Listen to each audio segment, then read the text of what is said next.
Nah, kalau kita bicara dari esoterik, pembicaraan ini bukan masalah Musa melihat ada api unggun yang gitu, enggak gitu prosesnya.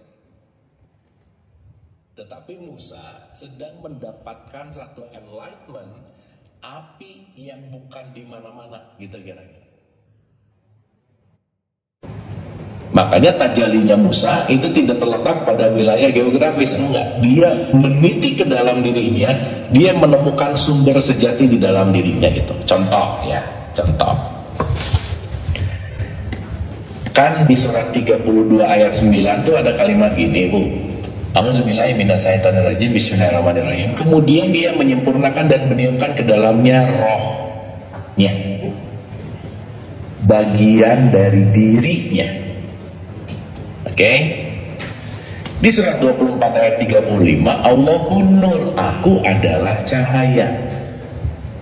Jadi artinya setiap siapapun makhluk itu pasti ada percikan cahayanya. Ya, jadi nanti kita ngerti bahwa kita tanpa percikan cahaya itu dalam perspektif ini ya nggak bisa hidup dong.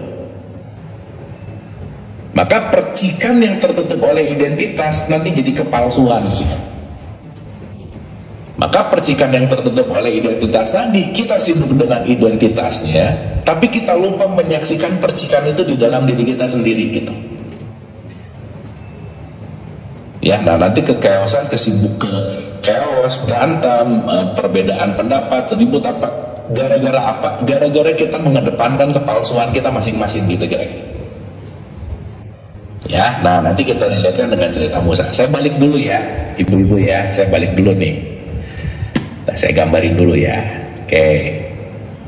Berarti udah bisa bedain ya. Pertanyaan, Bu, punten ya, diri sejati kita semua sama nggak? Sama. Orang sumbernya sama. Makanya innalillahi wa inna ilaihi rajiun. Semua berasal dari dia dan akan kembali ke dia. Berarti yang kita beda-beda sekarang apanya? Casingnya. Ibu sekarang melihat kotak-kotak nama-nama, kotak-kotaknya beda nggak? Beda. Tapi ada dalam satu layar yang sama, betul nggak? Jadi kalau kita melihat perbedaan kotak-kotaknya, kita akan melihat 40 orang di sini. Tapi kalau pakai kacamata tauhid, aku tidak melihat 40 kotak, aku hanya melihat satu layar. Sampai sini oke? Sip ya? Kalau saya bersaksi, aku bersaksi hanya melihat layar. Selesai. Tetapi kalau udah mulai pakai yang palsu, aku melihat, oh ada Bu Rini, oh ada Bu Susi, oh ada Bu Evi. Jadi partikular tuh, beda-beda. Udah gitu nanti saling komentar lagi, ini ya si ibu kerudungnya gini, jadi komentar, ada yang jelekin, ada yang apa, dan jadi ngomongin semuanya. Kenapa? Karena semakin partikular, semakin kita jauh dari bersaksi, gitu kira-kira. Berarti pertanyaannya, sang palsu itu pasti menutupi keaslian. Nah nanti kalau pakai ceritanya Adam, kepalsuan-kepalsuan inilah yang disebut huldi. Makanya Adam makan buah huldi, Adam makan banyak kepalsuan. Salah satunya apa? Identitas, pola pikir, pengetahuan, perspektif, sudut pandang. Itu namanya huldi-huldi gitu kira-kira. Ya jadi Bu, maaf ya, buah huldi itu kan bukan masalah buah, namanya huldi dimakan itu pun kayak gitu. Saya ibu-ibu lagi ngomel-ngomel, lagi marah-marah, lagi benci, lagi julid sama orang, itu namanya lagi makan buah huldi gitu kira-kira. Kenapa? Karena aku lagi menggunakan diriku yang palsu gitu. Nah maka nanti kenapa dalam tradisi Islam sehari 5 kali ngecek, namanya sholat. Dari subuh sampai zuhur banyak palsunya, banyak aslinya ya. Dari zuhur ke asar banyak palsunya, banyak aslinya ya. Kan inti sholat untuk khusyuk kan, untuk menyadari bahwa aku lebih banyak yang mana gitu kira-kira. Jangan-jangan lebih banyak nggak bersaksinya daripada bersaksinya misalnya. Ya, Oke, ulang ya, pelan-pelan ya. Ini kalau nggak diulang-ulang lupa gitu. Ulang ya. Saya ulang nih. Berarti ibu-ibu kesejahteraan kita semua sama nggak? Sama. Sumbernya sama. Kenapa pada berantem tuh ya? Betul nggak? Beda agama ribut, beda mazhab ribut, beda suku bangsa ribut, beda pendapat ribut. Keributan itu, perbedaan pendapat pasti ada, tetapi kalau kita mulai menyadari bahwa semua berasal dari sumber yang sama, kita akan menjadikan perbedaan sebagai pembelajaran, bukan saling merendahkan gitu. Kenapa? Ya kan Allah juga bicara gitu di dalam Quran, bicara kalau mau aku jadiin satu umat aja deh gitu. Tapi saya bikin perbedaan supaya kamu belajar gitu. Karena nanti kita ngerti bahwa main isu kita hadir ke Semesta Raya ini, salah satu tugas inti dari Semesta Raya kita datang ke sini apa sih? Belajar. Dan kita hanya bisa belajar dari yang berbeda gitu. Nah kalau semuanya sama, nggak ada pembelajaran dong. Nah gitu kira-kira. Sip ya teman-teman ya. Nah sekarang pertanyaannya, saya ulang nih. Dia meniupkan nih. Jadi bahasa gampangnya, ya kalau kita pakai bahasa mudah gitu ya, semua kita itu kan percikannya dia gitu loh, ya kan? Percikannya itu disebut ruh gitu kira-kira. Nah dalam perspektif ruh ini, Musa menggunakan bahasa api gitu. Itulah yang disebut nur, cahaya. Makanya kan kalau kita pakai bahasa yang lebih dalam lagi, kita kan semua makhluk cahaya. Kita adalah spiritual yang belajar jadi manusia gitu. Kita adalah ruh yang, dalam perspektif ini ya, kita adalah ruh yang sedang dikasih kemasan yang namanya manusia gitu kira-kira. Makanya ruh, api, ini nanti disebut manusianya. Jadi diri kita yang sejati semuanya namanya manusia. Insan, mas. Tapi jangan salah Bu, ketika kita lahir, si kemanusiaan kita tuh ditutup oleh identitas. Maka sejak kita lahir, kita berubah dari manusia menjadi orang gitu. Bu, kita ini orang apa manusia by the way? Kan nggak ada ya, Ibu ketemu teman baru, Ibu manusia mana? Nggak ada. Ibu pasti nanya, Ibu orang mana? Inilah nanti yang disebut basyar. Karena orang itu udah pakai kepalsuan identitas gitu. Kan kita nggak milih ya orang tuanya siapa, lahir di mana, nggak milih. Sehingga ketika kita masuk ke dalam keorangan, kita dijejelin sebuah informasi yang datang dari luar, yang bisa jadi informasi yang datang dari luar itu menutupi tingkat kesadaran kemanusiaan gitu kira-kira. Kenapa? Karena kita udah nyaman dengan kepalsuan keorangan ini. Termasuk identitas agama nggak? Iya. Kan saya sering nanya ya, kita ini Islam kok? Oh, pede Islam. Apa buktinya? Diem. Ujung-ujungnya ngeluarin KTP aja. Oh, ternyata yang Islamnya KTP-nya. Inilah yang disebut identitas gitu. Makanya Islam di Quran kan nggak ngomongin identitas, enggak. Inna dina indallahil Islam itu nggak berbicara tentang KTP-mu Islam atau tidak, bukan. Gitu. Lepas dari kita tubuh fisik di alam kubur, ya nggak ada KTP lah. Malaikat kan nggak ada KTP-nya, orang ditinggalin di rumah KTP-nya. Gimana mau ngasih tahu kita Islam atau enggak? Betul nggak? Berarti kualitas keislaman tidak terletak dengan konteks yang namanya identitas, meskipun nggak bisa lepas dari yang namanya identitas, karena kan kita hidup gitu, bersosialisasi gitu kira-kira. Sip ya. Nah, berarti pertanyaannya adalah di antara kesejatian dan fisik. Jadi saya ulang ya, di dalamnya itu ada ruh, di paling luar namanya jasad, di paling luar namanya jasad, di paling luar namanya jasad, jiwa gitu. Nafs.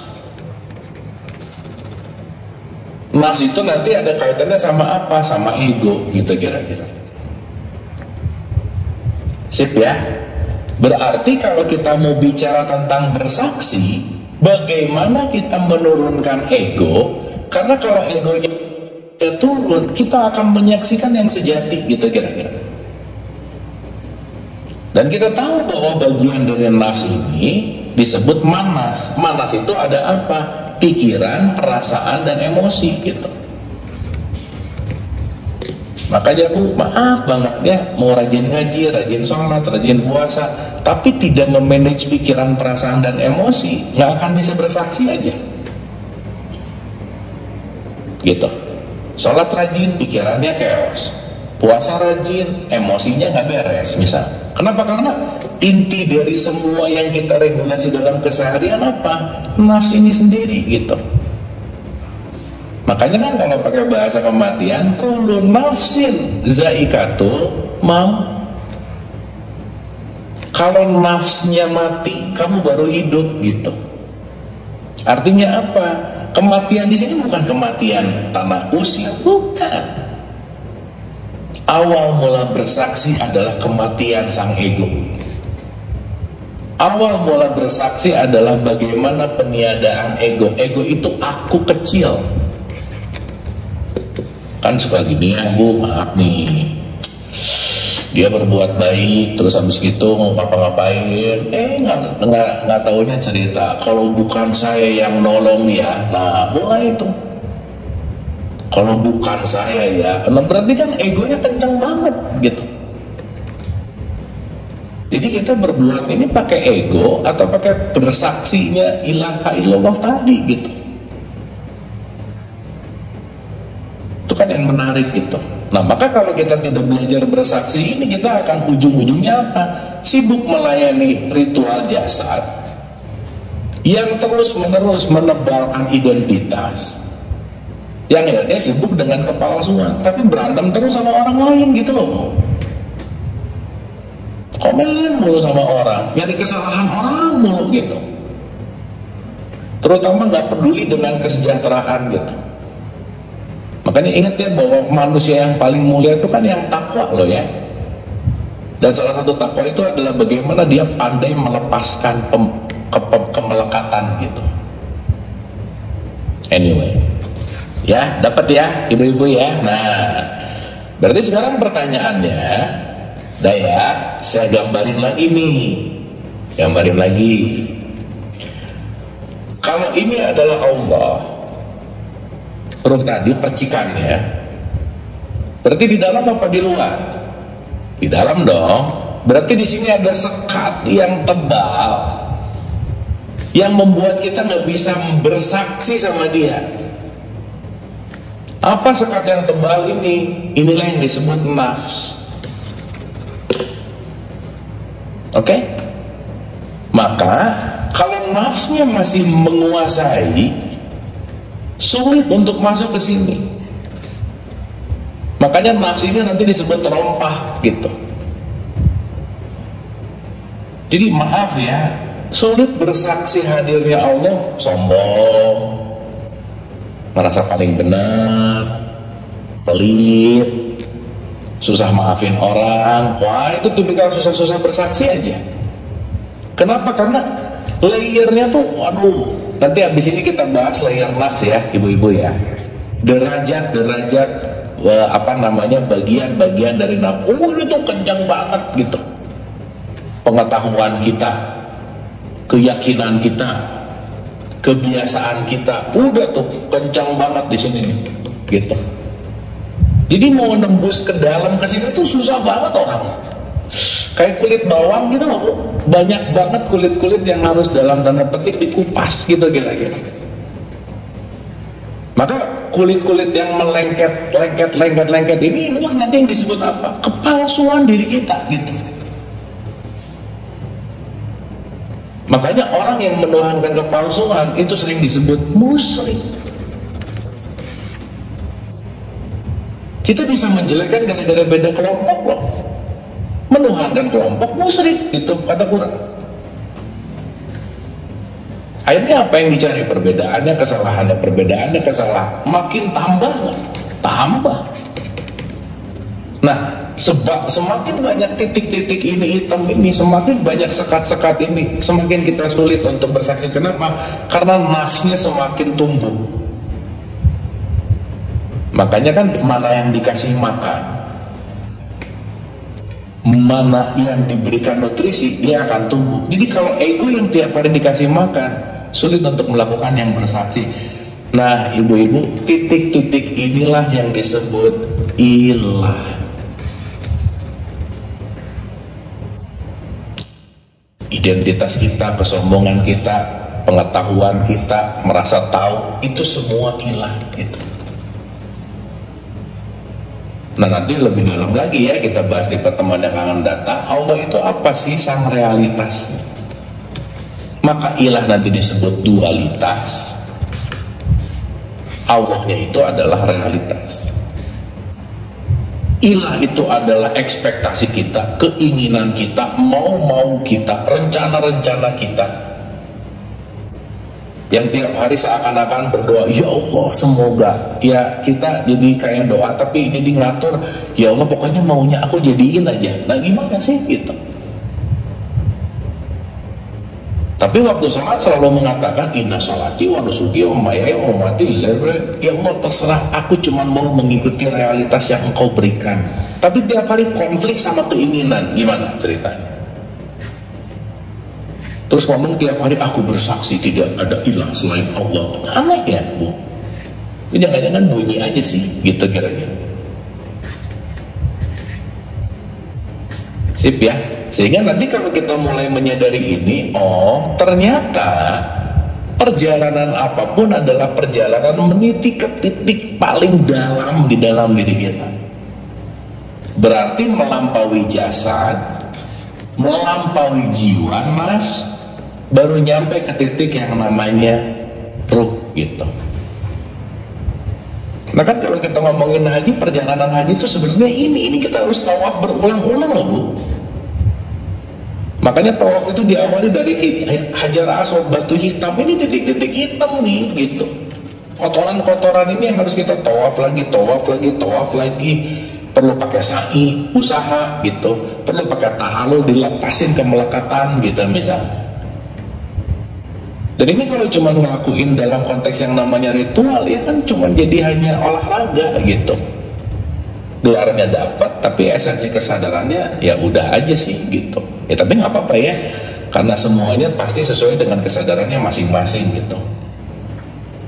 Karena maaf ya, semakin dalam kita masuk ke dalam level kesadaran yang lebih dalam lagi, itu anugerah. Itulah yang disebut hikmah. Kalau orang masih ngomongin kulit, mau diajak ke sini nggak bisa Bu, nggak bisa, belum waktunya. Ya nggak apa-apa, masih sibuk bunyi atap, oke. Tapi nanti akan kepentok di satu masa bahwa kenapa ya hatam diulang-ulang tapi hidup nggak tenang gitu. Oh ternyata bukan hanya hatam ya, masuk satu level ke bawah, ke dalam masuk lagi satu level ke dalam gitu. Sehingga nanti kita akan menyadari benar-benar menyaksikan. Makanya Bu, sekarang suka diomongin Allah tuh goib gitu misalnya. Ya sih, tapi kegoibannya tergantung perspektif masing-masing gitu. Gitu ya. Tadi saya kurang menyimak mendengar kita mulai dari 3 partikel, yang mana 3 partikel? Ya, partikel yang pertama itu kita adalah ruh tadi. Dikasih tools namanya jiwa nafs, dikasih wadah namanya jasad gitu. Contoh ibu suka nonton TV ya, pasti dong. Ibu kalau nonton TV ini ada 3 partikel penting di sini. TV ini sebagai hardware, di dalamnya ada software. Karena kalau nggak ada software kan nggak mungkin. Pengen nonton Netflix, nggak punya Netflixnya nggak bisa gitu. Betul nggak? Berarti ada partikel hardware fisik, ada partikel software sebagai aplikasi. Sekarang saya tanya, yang paling penting mau nonton TV ada software atau ada hardware-nya? Ada listriknya yang paling penting. Ibu mau punya hardware, mau punya software, nggak ada listrik, mati lampu gitu. Nah ini primernya. Jadi sebenarnya waktu kita nonton film, kita lagi nonton listrik yang dia menampil sebagai gambar. Nah kita lupa sama listriknya, sibuk sama drama filmnya gitu misalnya. Nah kalau udah bersaksi nanti ngerti, oh yang aku saksikan hanyalah listriknya. Oh yang aku saksikan hanyalah dianya gitu. Makanya nanti jadi make sense kenapa di Al-Baqarah 115 dikatakan timur dan barat kepemilikanku, kemana saja kamu menghadap di situ wajahnya Allah. Terus kalau ngomongin wajah bukan muka loh ya, bukan, appearance, penampilan. Jadi ada orang ngelihat pohon, lupa ngelihat isinya. Orang ngelihat perempuan, lupa ngelihat isinya. Orang ngelihat laki-laki, lupa ngelihat isinya. Kenapa? Terbungkus oleh yang namanya apa coba? Identitas. Makanya di situ jadi ada dualitas gitu. Ya, jadi nanti kita ngerti. Sampai sini oke, ibu-ibu? Dapat ya? Mudah-mudahan analogi ini membuat kita mulai menyadari. Gimana Bu? Oke ya, aman ya. Nah, lanjut ya. Sip ya. Paham ya? Nggak puyeng? Nggak puyeng ya? Nggak ya? Oke. Soalnya nih kalau offline tuh kelihatan muka-mukanya ini tuh kurang lah ya. Ini nggak jelas. Oke, nah. Sekarang kita balik nih ke cerita Musa nih. Nah ya, mudah-mudahan makin oke nih. Jadi sekarang saya tanya Bu, ya, ulang ya. Ini adalah true source kita gitu. Diselimuti oleh segitiga manas, jiwa, pikiran, perasaan, dan emosi. Ini semua diwadahin sama yang namanya jasad. Nah, gambarannya mah gini aja supaya gampang. Nah, yang dalam ini dianalogikan api atau cahaya nur gitu. Pertanyaan, berarti kalau saya mau menembus masuk menuju ke sini, mau bersaksi menuju ke sini, kira-kira yang penting apa Bu? Simple. Yang penting adalah pikiran, perasaan, dan emosi dalam keadaan tenang. Makanya pikiran, perasaan, dan emosi inilah yang disebut dengan yang namanya nafs. Makanya ayatnya bilang, ya ayuhan nafsul mutmainah, wahai jiwa yang tenang. Berarti jiwa termasuk apa? Pikiran, perasaan, emosi. Nah ibu-ibu cek aja kira-kira pikirannya sering tenang atau enggak, perasaannya sering tenang atau enggak, emosinya sering tenang atau enggak. Berarti semakin getaran ini tidak tenang, semakin dalam tanda petik dia berkecamuk. Ketenangan inilah yang disebut dalam perspektif Quran jannah gitu, surga gitu. Jadi surga bukan nanti, bukan tempat, bukan. Surga adalah ketika nafsul mutmainah. Makanya nanti diundang gitu. Kalau jiwamu tenang, kamu akan aku undang untuk bersaksi. Nah, berarti lawannya tenang apa? Chaos kan? Chaos itu namanya nar. Makanya roh itu nur, chaos itu nar. Maka perjalanannya dari nar ke nur. Inilah yang sering disebut dengan yang namanya neraka gitu. Berarti kalau ada di neraka, perspektifnya di mana? Oh, ketika pikiran, perasaan, emosi, let's say kita sebut pakai frekuensi, ada di frekuensi yang rendah. Marah, benci, iri, dengki. Nah, tuh. Khawatir, cemas. Lagi di mana dia? Di frekuensi rendah. Berarti jiwanya lagi ada dalam kondisi apa? Nar. Berarti lagi ada di mana? Di neraka gitu. Jadi lucu kadang-kadang mau ada orang yang tiap hari marah-marah kesel terus ngomong, aku tuh nanti takut masuk neraka lah. Tiap hari udah di neraka kok takut nanti masuk neraka sih gitu. Orang tiap hari udah di situ gitu intinya. Nah, karena kita didongengin takut-takutan lah apa dan lain-lain, akhirnya apa? Menganggap bahwa ini semua itu gimana ya bahasanya ya? Nanti gitu loh. Padahal ini semua lagi berjalan kapan? Hidup itu selalu now. Sekali lagi ya, life is always now, present, the eternal now, gitu kira-kira. Oke, nah, dah ya, ulang ya, pelan-pelan ya, pelan-pelan. Berarti ini yang sejati nih. Pikiran, perasaan, emosi itu bisa jadi memori dan itu bisa menjadi sebuah identitas. Jadilah yang palsu gitu.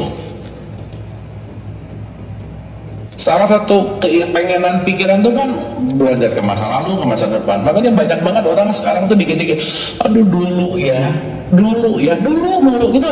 Ini udah nggak dulu nih sekarang gitu.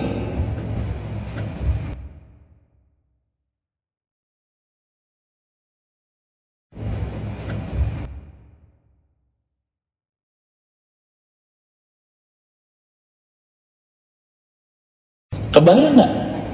Masih sakit hati sama kejadian 15 tahun yang lalu dan udah stres sama kejadian yang belum ada. Coba gimana? Tersiksa banget nggak? Iya, kenapa? Karena nafsnya, manasnya, jiwanya nggak tenang. Nah, salah satu cara menenangkan ritual namanya. Tapi kebayang nggak? Ritual tapi tidak berfokus kepada spiritualnya, nggak berfokus kepada jiwanya. Akhirnya apa? Jasadnya doang yang gerak gitu. Tetap aja didorong oleh ketakutan gitu misalnya. Oke? Nah, jadi pelan-pelan ya. Jadi tadi Musa lagi ngomongin apa sih? Ketemu api. Oh, berarti Musa lagi melampaui nafsnya untuk menyaksikan sang saksi itu. Berarti Bu, kalau mau bersaksi penting untuk belajar menyaksikan pikiran, menyaksikan perasaan, menyaksikan emosi. Hanya bersaksi, bukan menilai, bukan. Untuk sebagian orang yang nggak pernah latihan, susah bersaksi. Bu, kenapa bawaannya menilai mulu? Berarti kalau bersaksi nanti kaitannya sama apa? Apa adanya, bukan apa akunya. Kita benci sama orang bukan karena orangnya, karena kita punya standar yang kira-kira orang itu nggak sesuai sama standar kita, jadi benci aja. Berarti maaf ya, kalau masih benci, dengki, iri dan seterusnya, belum bersaksi namanya. Karena kalau bersaksi, aku sudah melihat seapa adanya. Inilah yang disebut netral. Pertanyaan. Siapa yang bisa membuat kita bersaksi? Nggak bisa orang lain. Kita semua penting untuk latihan antara pikiran, perasaan, dan emosi, sehingga kita bisa masuk ke sini gitu. Ya. Jadi singkat cerita, maaf ya, tiap hari ngomong Allahu Akbar, tapi pikiran, perasaan, emosinya nggak stabil, nggak tenang, nggak bersaksi. Karena persaksian kepada Allah tidak terletak pada kata-kata dan wujud secara fisik, tetapi outputnya adalah ketenangan puncak. Maka ketenangan puncak itulah yang disebut cinta kasih gitu, welas asih gitu. Maka kalau kita lagi lepas dari welas asih, nah lagi nggak bersaksi aja, berarti kita lagi melakukan segala sesuatu penuh dengan apa namanya, penilaian, judgment gitu ya. Nah, sehingga kalau nanti kita mulai menyadari ini, nanti kita akan ngerti kemana saja aku menghadap, aku hanya menyaksikan Allah. Mau A, mau B, mau C, udah bu, damai gitu, nggak ada ribut-ribut lagi. Beda sedikit ini, kamu salah ini apa dan lain-lain. Nah, mulai tuh terjebak lagi dengan identitas, terjebak lagi dengan nar gitu. Makanya kan Quran ngomong jahanam itu mayoritas gitu. Kenapa? Karena banyak yang nggak mau latihan aja sih gitu. Ibu-ibu jangan lupa ya, bahagia, tenang itu latihan.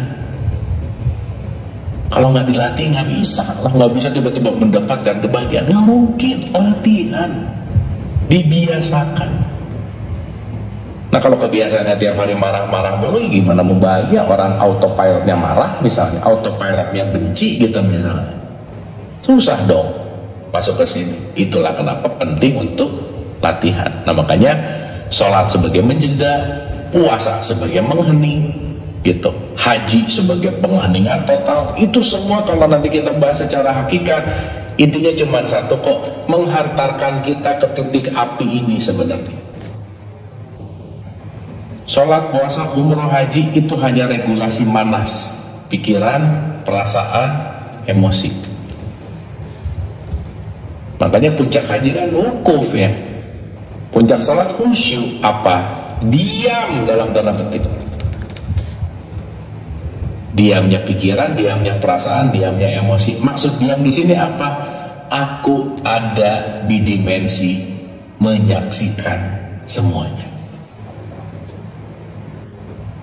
Dan nanti akan ngerti bahwa oh ternyata aku bukan pikiranku, aku bukan tubuh ini, aku adalah yang menyaksikan.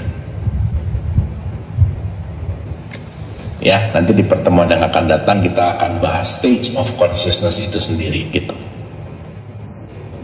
Oke. Nah, kita balik ke cerita. Ibu-ibu sampai sini udah dapat sesuatu belum?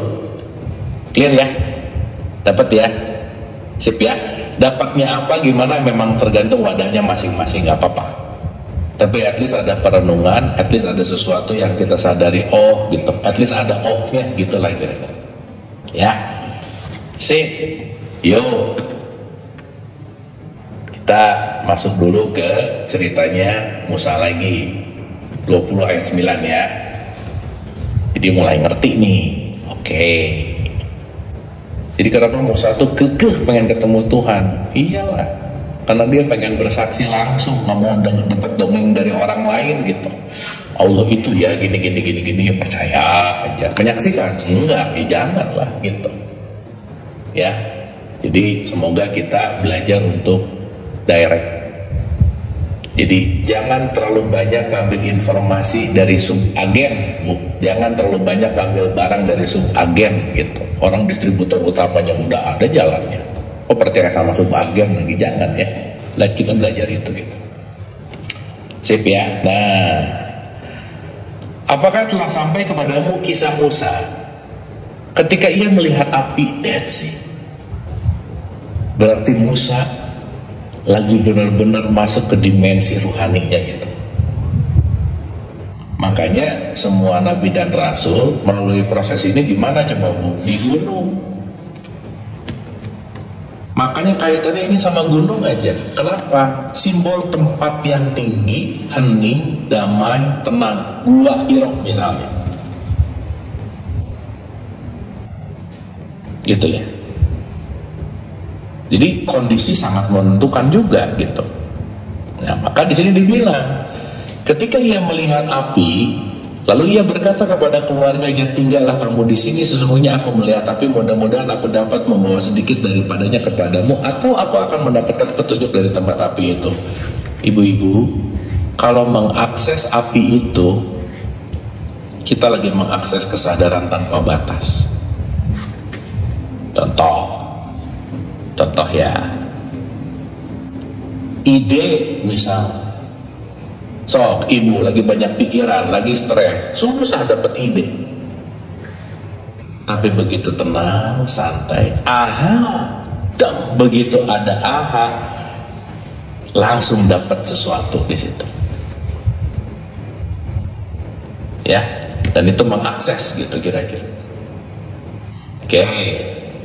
Maka ketika ia datang ke tempat api itu, ia dipanggil, hai Musa. Baru tuh. Sesungguhnya aku inilah Tuhan. Maka tanggalkanlah kedua terompahmu sehingga kamu berada di lembah yang suci. Kalau kamu mau di sini, tinggalin semua terompah ego. Lepasin semua yang merasa kamu bisa inilah, itulah. Maka sulit masuk menuju kepada bersaksi kalau kita masih bawa-bawa identitas, embel-embel identitas kita misalnya, ego gitu. Nah, ketika kita udah melepaskan, berarti jelas ya, Bu, kenapa sih salah satu kunci untuk kita menuju kepada kesadaran adalah humble gitu. Karena udah melepaskan judgment, melepaskan identitas, udah ngelihat sisi orangnya gitu.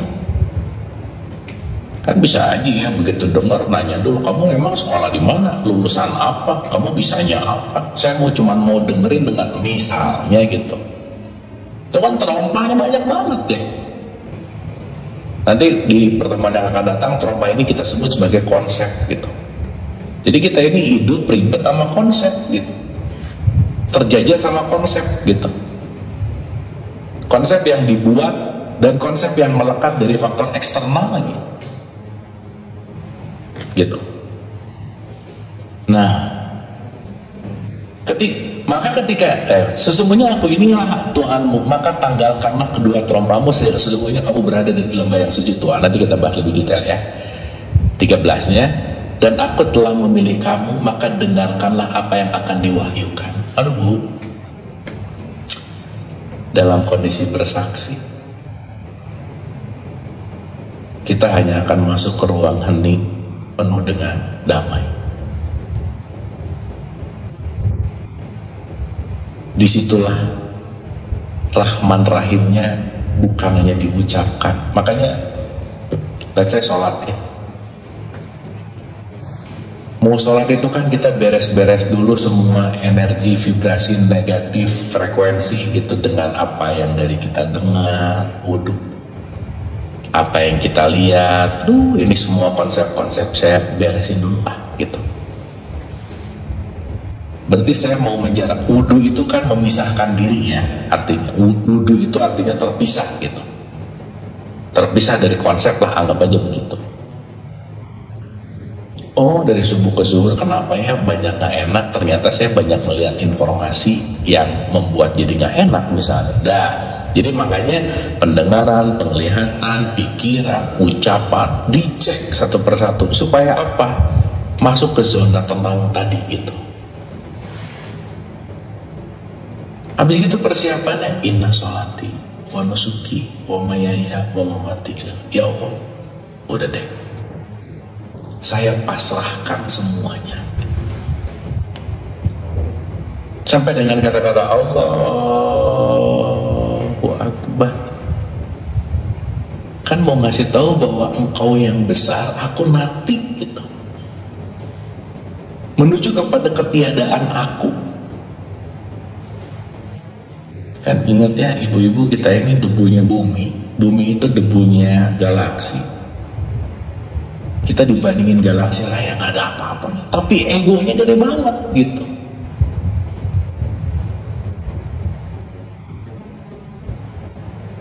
Makanya kan ending dari sholat itu salam kanan salam kiri gitu. Nah makanya di sini dikalimatkan bahwa aku telah memilih kamu, maka dengarkanlah apa yang akan diwahyukan. Direct gitu. Udah nggak menurut, pokoknya katanya itu nurani yang bicara gitu.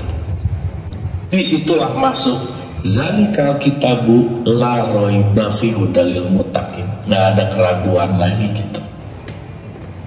Baru di 14-nya innani anallah, aku Allah. Tidak ada identitas yang lain, tidak ada konsep yang lain, tidak ada ilah yang lain. Sesungguhnya aku ini adalah Allah, tidak ada Tuhan yang hak selain aku, maka sembahlah aku dan dirikanlah sholat untuk mengingat aku. Baru nanti ngerti kenapa konteks sholat itu adalah mengingat kebersaksian ini gitu.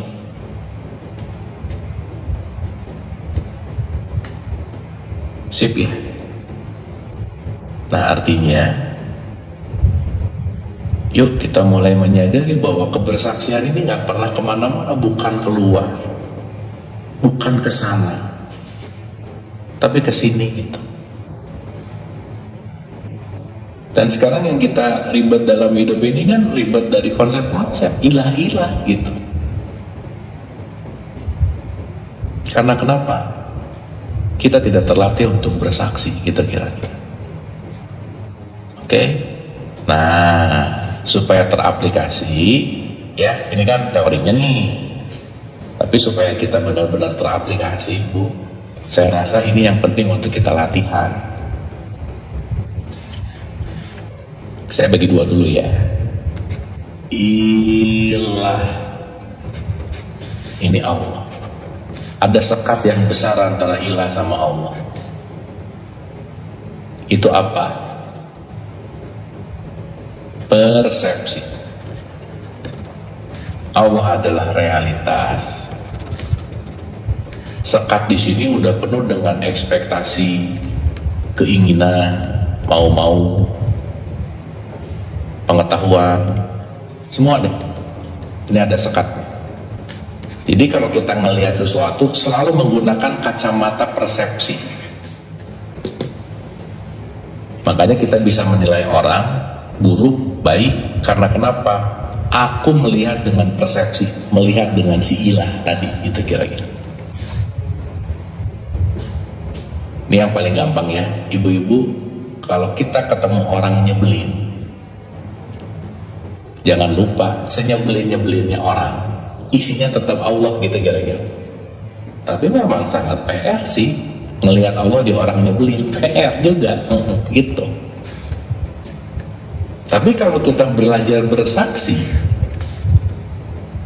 kita akan mengurangi tingkat yang namanya bereaksi namanya.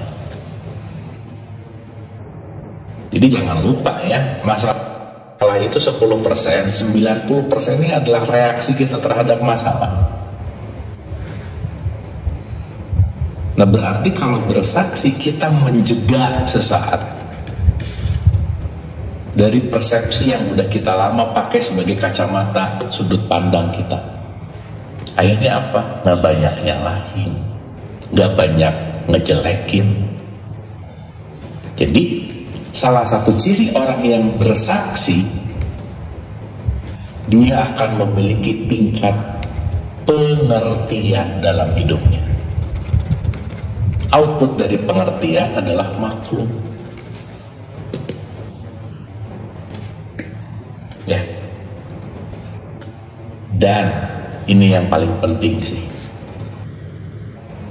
Kalau kita berbicara tentang bersaksi tadi, yang disaksikan hanyalah Allah gitu. Penyaksian Allah hanya bisa disaksikan oleh sesuatu yang juga memiliki prinsip Allah. Itulah yang disebut Rahman Rahim, kasih sayang.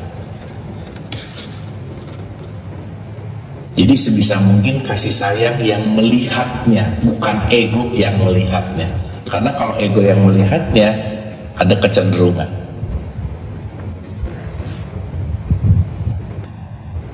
Kecenderungan untuk apa? Aku lebih baik dari dia. Gitu. Ya. Nah, jadi outputnya apa? Makanya Nabi Muhammad bilang di suatu hadis, khairun nas anfa'uhum linas. Yang terbaik mah tetap aja yang memberikan manfaat. Kenapa? Karena orang yang bermanfaat untuk siapapun pasti didasari oleh kebersaksian. Kenapa? Karena sifat karena esensial Allah yang kasih sayang itu hadir. Ini kita suka kembali ke antara sifat sama nama ya. Sifat Allah yang nomor satu tuh wujud, jangan lupa. Nama Allah nomor satu Rahman Rahim. Hanya ada sifat, ada wujud, ada af'al gitu misalnya. Nanti banyak ya cerita. Tetapi nanti kita ngerti nih. Oh oke. Maka kata kunci dari semuanya dirangkum dengan kata-kata Bismillahirrahmanirrahim. Itu kira-kira. Sip ya, ibu-ibu ya. Jadi yuk belajarlah bersaksi dimanapun, siapapun, apapun. Oh iya maaf, kita belajar bersaksi dimanapun, siapapun, apapun. Untuk di sini saya ulang ya, kita mau melihat sesuatu itu pakai ilah. Ilah itu apa? Konsep. Tetapi yang akan kita lihat itu adalah Allah. Allah itu apa? Realitas. Berarti yang diberesin bukan realitasnya dong. Konsepnya jangan-jangan yang harus diperbaharui gitu. Karena kita nggak pernah bisa nolak realitas. Dan outputnya sekali lagi berdasarkan esensial Allah itu sendiri. Selalu belajar melihat dengan kacamata welas asih. Karena Rumi bilang, love is bridge to anything. Welas asih adalah jembatan untuk menuju kemanapun. Hatur nuhun, saya kembalikan dulu ke moderator. Mangga, Ibu.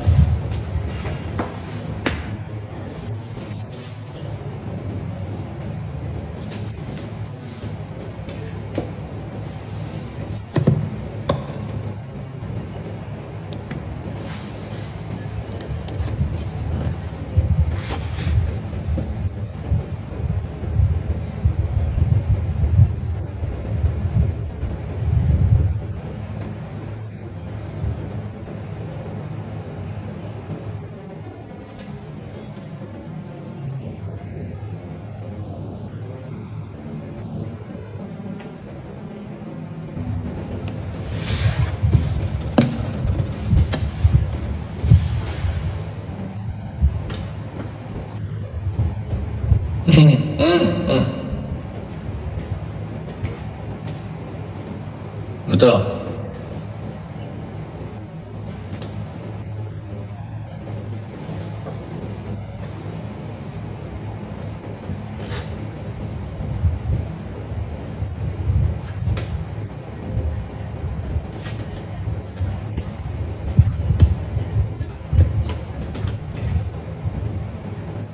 Betul.